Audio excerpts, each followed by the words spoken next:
আসসালামু আলাইকুম। তো আমরা বলেছিলাম জব ম্যাথ বই থেকে বীজগণিতের প্রতিটা অঙ্ক আমরা ধরে ধরে সমাধান করব। এর আগে আমরা টাইপ 9 পর্যন্ত আলোচনা করছি। আজকে আমরা এই বইটা থেকে টাইপ 10।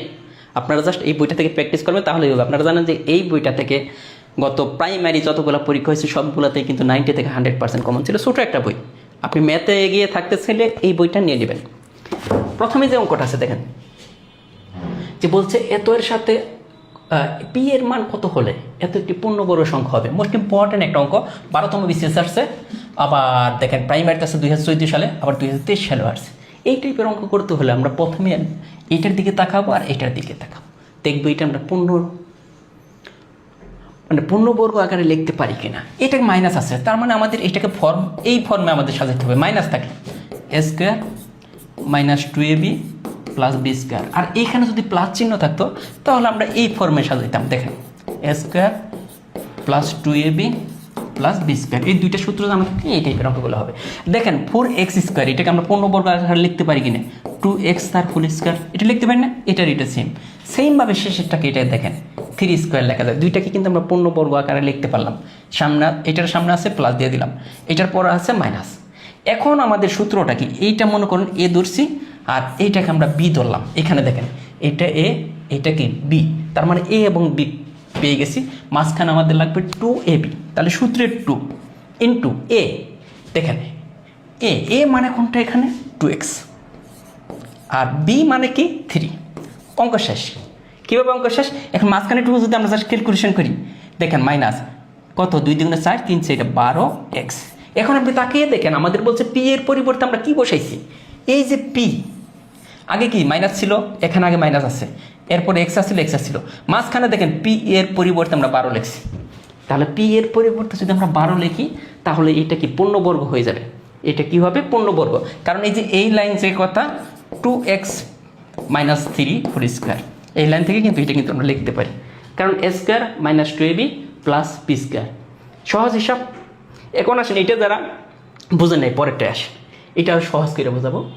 আমাদের এখানে বলছে দেখেন এখানে প্লাস, তার মানে আমাদের সূত্র হবে কোনটা, A plus B whole square. কী হবে A square plus 2ab plus B square. বেসিকটা হচ্ছে এটাকে দেখেন পূর্ণবর্গ আকার লিখতে পারি কিনা। 3a তার হোল স্কোয়ার, হ্যাঁ লেখা যায়। এটাকে লেখা যায় 5 তার হোল স্কোয়ার, লেখা যায় কিনা। এখন মাঝখানে কি হবে, এই যে এটাও প্লাস আছে, প্লাস দেন। এটার আগে কি প্লাস আছে, প্লাস দেন। সূত্রের 2 এ বি, এ মানে কোনটা, এটা 3, আর বি মানে কোনটা 5। এখন আপনি একটা জিনিস খেয়াল করে দেখেন যে এটা কিন্তু একটা পূর্ণবর্গ, A square plus 2ab plus B square. তার মানে কি এটাকে আমরা চাইলে এইভাবে লিখতে পারি, A plus B whole square. দেখেন এই লাইন থেকে এই লাইন আমরা লিখতে পারি, কিন্তু আমরা আর এর পরিবর্তে আমরা কি নিয়ে আসছি এখানে। দেখেন আর এর আগে প্লাস আসছিল, এখানে প্লাস দিছি। এইখানে কি আসছিল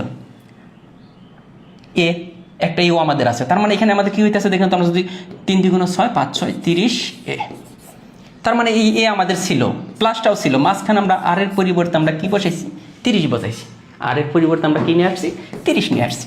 তার মানে এটা 30 হবে। অ্যান্সার কত, 30। এখন দেখেন যে এই এক অঙ্ক আমরা শিখলাম, দেখেন 17তম নিবন্ধনে এই অঙ্কটা আসছে। 1 নম্বরটা প্র্যাকটিসের 1 নম্বরটা আমাদের বলছে এম এর মান কত হলে এটা একটা পূর্ণবর্গ। দেখেন তো এই 4xটাকে আমরা এইভাবে লিখতে পারি না, 2x তার হোল স্কোয়ার প্লাস 9টাকে আমরা জানি 3 স্কোয়ার লিখতে পারি। এখন দেখেন মাঝখানে মাইনাস আছে দিলাম, 2a মানে এইটা আর b মানে এইটা, এটার আগে তো প্লাস চিহ্ন ছিল। এখন কিন্তু আমাদের দেখেন এটা পূর্ণবর্গ, A square minus 2ab plus B square পূর্ণবর্গ আকার আমরা লিখে ফেলছি। কিন্তু দেখেন এখানে মাইনাস কি হইতেছে, 2 2 4 3 4 12x। খেয়াল করে দেখেন আমাদের এখানে কি ছিল, মাইনাস ছিল, এখানে মাইনাস আছে, এইখানে শেষে x ছিল, কিন্তু 12টা ছিল না। এখানে দেখেন এম এর পরিবর্তে আমরা 12 লিখছি, এম এর পরিবর্তে আমরা কত লিখলাম, 12 লিখলাম। সেইমভাবে প্রত্যেকটা অঙ্কই। এই অঙ্কটা আপনারা একটু, এখানে বলছে যে ওয়াই এর মান কত হলে, ওয়াই এর মান, এই ওয়াই এর পরিবর্তে আমরা কত বসাইলে এটা একটা পূর্ণবর্গ সংখ্যা হবে। সেম অঙ্ক। ইভেন কি এটা দেখেন এ এর মান কত হলে এইটা একটা পূর্ণবর্গ সংখ্যা হবে। দেখি কে কে পারেন এই দুইটা অঙ্ক। এটা কিন্তু প্রাইমারিতে আসছে, আবার এইটা আসছে কোথায়, নিবন্ধনে। আর আমরা যে ম্যাথগুলো দেখাই প্রত্যেকটা ম্যাথই কিন্তু এই জব ম্যাথ বইটা থেকে, যে টেকনিকগুলো দেখাই প্রত্যেকটা টেকনিকই। আপনি ছোটো একটা বই নিয়ে নিলে 290 টাকার একটা বই, এই বইটা যদি আপনি ভালোভাবে শেষ করতে পারেন, এতটুকু বলতে পারি 290 টাকাতে কিনে আপনি 2,90,000 টাকার আপনি উপকার পাবেন। কারণ এই বইয়ের বাইরে আপনার কিছু আসবে না ইনশাল্লাহ। ক্লাসটা কেমন লাগলো অবশ্যই জানাবেন। ধন্যবাদ সবাইকে।